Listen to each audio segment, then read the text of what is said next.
So finally अब हम एक और आर्टिकल को डिस्कस करेंगे और लास्ट के ये जो आर्टिकल रहते हैं, ठीक है, इनसे बड़ी क्वेश्चन आ रहे हैं। अभी मैंने जितने भी पेपर दिए कॉम्पिटेटिव के, यहाँ से बड़े क्वेश्चन थे और ये 3 डिजिट वाले भी हैं, तो यहाँ पर थोड़ा आप थोड़ी नंबर से एसोसिएट नहीं कर पाते, ठीक है। बट बड़ी मुश्किल से ट्रिक बनाई है आर्टिकल 348 की, यहाँ पर मैंने ट्रिक बनाई है, ठीक है। तो एक बार क्या हुआ, एक रिलेटिव की लड़की जो है मेरे घर पे आई, तो मैं क्या कर रहा था, मुझे लगा कि यार ये इतने दिन आई है तो एक काम कर रहा हूँ, मैं इसको थोड़ी बहुत रीडिंग तो सिखा दूँ। तो वो बड़ी कन्फ्यूज़ हो रही थी, पर मैंने उसको धीरे धीरे बताया, बेटा GOOD गुड, फिर WOULD वुड, SHOULD शुड, फिर MUD मड। वो बड़ी कन्फ्यूज़ हो गई कि यार OU से भी छोटा ओ बन रहा है, ठीक है, O से भी छोटा ओ बन रहा है। कहने लगी कि इसमें हिंदी जैसा क्यों नहीं है, गा में छोटा ओ की मतलब गो और ड, सा में छोटा ओ की मतलब शो और ड। मैंने कहा बेटा जितनी पीड़ित तू आज है ना, इतना मैं भी था कई सालों से। कई चीज़ बेटा आपको याद करना पड़ेगा, ठीक है। तो भाई उसको बड़ी गुस्सा आती थी, ये क्या है यार, कोई लॉजिक ही नहीं है, कहीं पे भी कुछ भी कर दो यार। मतलब कहीं पे आप डी को ड पढ़ रहे हो, डी को फिर ड़ पढ़ रहे हो, कि पता क्या ही कर रहे हो, डी को दा पढ़ रहे हो। तो वो बड़ी गुस्सा थी, बहुत ज़्यादा परेशान थी। तो मैंने कहा बेटा चीज़ें तो आपको याद करनी पड़ेगी, थोड़ा बहुत आप आइडिया ले सकते हो, थोड़ा रूल पढ़ लो। बट उसको बड़ी गुस्सा आती थी ये सब करने में। सो ही शी हेट लर्निंग, ठीक है, उसको भाई बड़ी गुस्सा आती थी, ठीक है। जब आप हेट लर्निंग की बात कर रहे हो तो जनरली हमको पढ़ने में किस छोटे बच्चों को किस सब्जेक्ट में गुस्सा आती है, इंग्लिश में।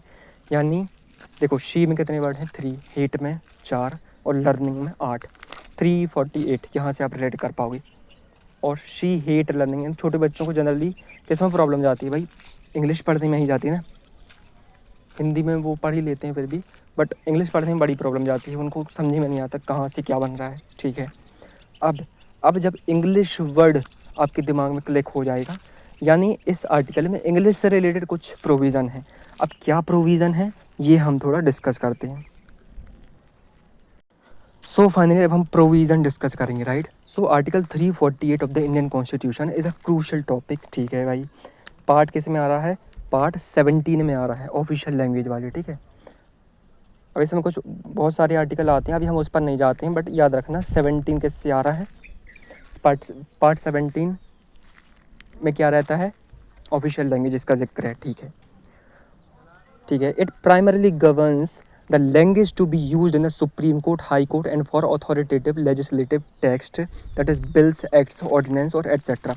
मतलब ये आर्टिकल बताता है कि यार जो हमारे क्या है, अथॉरिटेटिव टेक्स्ट हैं, ठीक है, जैसे सुप्रीम कोर्ट है, ठीक है, हाई कोर्ट में, और बिल्स वगैरह पास करने में, एक्ट्स वगैरह पास करते समय, ऑर्डिनेंस इश्यूज़ करते समय, ठीक है, देश में कौन सी भाषा का इस्तेमाल किया जाएगा, ठीक है। तो अथॉरिटेटिव टेक्स्ट की बात करता है, ठीक है।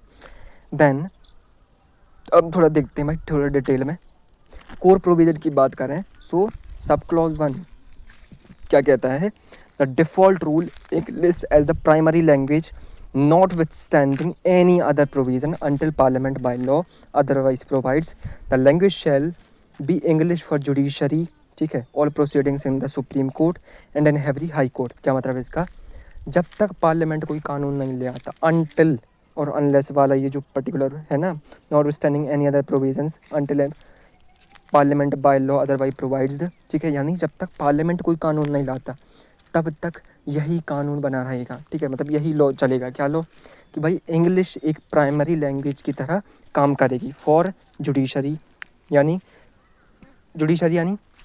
सुप्रीम कोर्ट और हाई कोर्ट सबकी प्रोसीडिंग्स में English as a primary language होगी, ठीक है। देन कम्स लेजिस्लेचर, यानी अथॉरिटेटिव टेक्स्ट, यानी लेजिस्लेचर के भी अथॉरिटेटिव टेक्स्ट, यानी भाई जो बिल वगैरह हैं, अमेंडमेंट हैं, जुडिशरी के मतलब अथॉरिटेटिव टेक्स्ट क्या हो जाएंगे, जुडिशरी के अथॉरिटेटिव टेक्स्ट क्या हो जाएंगे। आप कोई लॉ बना रहे हो, कोई भी प्रोसीडिंग कर रहे हो, वही तो इसको अथॉरिटेटिव टेक्स्ट हो जाएगा ना। वैसे ही लेजिस्लेचर का अथॉरिटेटिव टेक्स्ट क्या हो जाएगा, आप जो भी बिल ला रहे हो, कोई भी अमेंडमेंट ला रहे हो, ठीक है। तो ऑल बिल्स इंट्रोड्यूस्ड और अमेंडमेंट्स मूव्ड इन पार्लियामेंट और state legislature, all acts passed by parliament or state legislature and all ordinance promulgated by the president or governors, इन सब जगह पर क्या होगा, इंग्लिश लैंग्वेज का यूज़ किया जाएगा। All orders rules regulations and bylaws issues under the constitution और any central state law, ठीक है, इन सब जगह पर English as a primary language हमें देखने को मिलेगी। देन 348 सब क्लॉज 2, ये क्या बताता है भाई, ठीक है। तो पहला क्या देखा, पहला प्रोविज़न बताता है सब क्लॉज 1 कि यार ऑथोरिटेटिव टेक्स्ट की बात कर रहा है, English as a authoritative text. Sub clause 2 क्या कह रहा है, ऑप्शनल यूज़ ऑफ हिंदी बता रहा है यार कि यार ऑप्शनल यूज़ भी हो सकता है, ठीक है, लेकिन तब भी हो सकता है जब पार्लियामेंट कोई कानून लेके आएगी, ठीक है। तो अब वो कानून कैसे पास होगा, उसकी क्या प्रोसीजर है, वो यहाँ पे बताई गई हैं सब क्लॉज 2 में, ठीक है। तो सब क्लॉज 1 क्या है, लेजिस्लेटिव या ऑथोरिटेटिव टेक्स्ट की बात करता है जो कि इंग्लिश ही रहेगी। 2 क्या कहता है कि नहीं यार दूसरी लैंग्वेजेस भी हो सकती हैं। So the governor of a state may authorise the use of Hindi language or any other official languages of the state in the proceedings of the high court of that state. Then mandatory requisite, यानी भाई आप ऐसी court के थोड़ी ना आ जाओ कि यार चलो ऑप्शनल यूज़ जो लैंग्वेज है उसका यूज़ करने लग रहा है, नहीं नहीं, उसके पीछे भी कुछ वैधानिक यहाँ पर प्रोसीजर्स बनाई गई हैं, ठीक है। The governor requires the previous consent of the president, भाई गवर्नर को क्या करना पड़ेगा, यदि आप अपने राज्य में कुछ भी ला रहे हो तो previous consent of the president would require, right. Then the crucial provision क्या है भाई, this exception does not apply to any judgment decree और order passed by the high court, thus even if the proceedings are in Hindi regional language the judgment must still be delivered in English unless parliament passes a specific law altering this। यानी भले ही आपने भाई क्या कर लिया, president से permission ले ली, किसको लेकर, किसको लेकर, किसको लेकर, प्रोसीडिंग्स को लेके, बट यदि आपको कोई भी जजमेंट देना है, ठीक है, उसके लिए प्रेसिडेंट का एसेंट भी अकेला काफ़ी नहीं होगा, आपको पार्लियामेंट में पूरा एक्ट ही पास करना पड़ेगा, clear. So this even if the proceedings are Hindi regional language the judgment must still be delivered in English. Proceeding भले ही आप कर सकते हो बट जजमेंट जो है वो इंग्लिश लैंग्वेज में ही दिया जाएगा unless parliament passes a specific law altering this. Then ठीक है, अब हम चलते हैं sub clause 3, state legislature and English translation. ये क्या कहता है, if a state legislature prescribes Hindi or a regional language for bills, acts or ordinance, a translation of the same in English must be published under the authority of the governor in the official gazette, ठीक है। मतलब भले ही आप translation का use कर रहे हो किसी भी बिल्स, एक्ट्स और ऑर्डिनेंस के लिए, लेकिन आपको क्या करना पड़ेगा, उसका एक ट्रांसलेटेड वर्जन आपको क्या करना पड़ेगा, यानी जो बेस ट्रांसलेशन है इन इंग्लिश वो आपको ऑफिशियल गैजेट में पब्लिश करना पड़ेगा, ठीक है। This English translation is deemed to be the authoritative text in the case of any ambiguity और कॉन्फ्लिक्ट, ठीक है। अब जब भी कुछ प्रॉब्लम आएगी तो गैजेट में जो वर्ड यूज़ किए जा रहे हैं वही जो है उसका यूज़ किया जाएगा, ठीक है। In case of any ambiguity, ambiguity यानी कोई भी कन्फ्यूज़न वगैरह आ गई तो भाई ऑफिशियल गैजेट में जो भी लिखा रहेगा आपको उस पर ध्यान देना है, ठीक है। अब देखो की हाई कोर्ट्स यूजिंग हिंदी, ठीक है। अब देखो जो 348(2) में जो प्रोविज़न दिया है वो बता रहे हैं कि यार कौन कौन से हाई कोर्ट यहाँ पर इसका यूज़ कर रहे हैं। तो मध्य प्रदेश, उत्तर प्रदेश, बिहार और राजस्थान, मध्य प्रदेश, उत्तर प्रदेश, बिहार और राजस्थान, यानी जो बड़े बड़े राज्य हैं जितने भी हैं, ठीक है, यही है ना 4 राज्य, मध्य प्रदेश, उत्तर प्रदेश, बिहार और राजस्थान, ठीक है, ये बड़े बड़े राज्य हैं। महाराष्ट्र भी है लेकिन याद रखना महाराष्ट्र वगैरह नहीं आता है, ठीक है। Then important judicial classification and current context, conflict of text, English privilege. The judiciary has repeatedly held, reinforced in High Court ruling that if there is a material discrepancy or contradiction between the Hindi regional text and the English text of a central or state regulation, the English version will prevail as the authoritative text under 348(1)(b। यानी कहीं पर भी यदि कुछ discrepancy आ रही है, यानी कुछ ऊपर नीचे हमें देखने को मिल रहा है, ठीक है, तो वही मान्य होगा जो इंग्लिश में है, ठीक है, वही जानकारी मान्य होगी।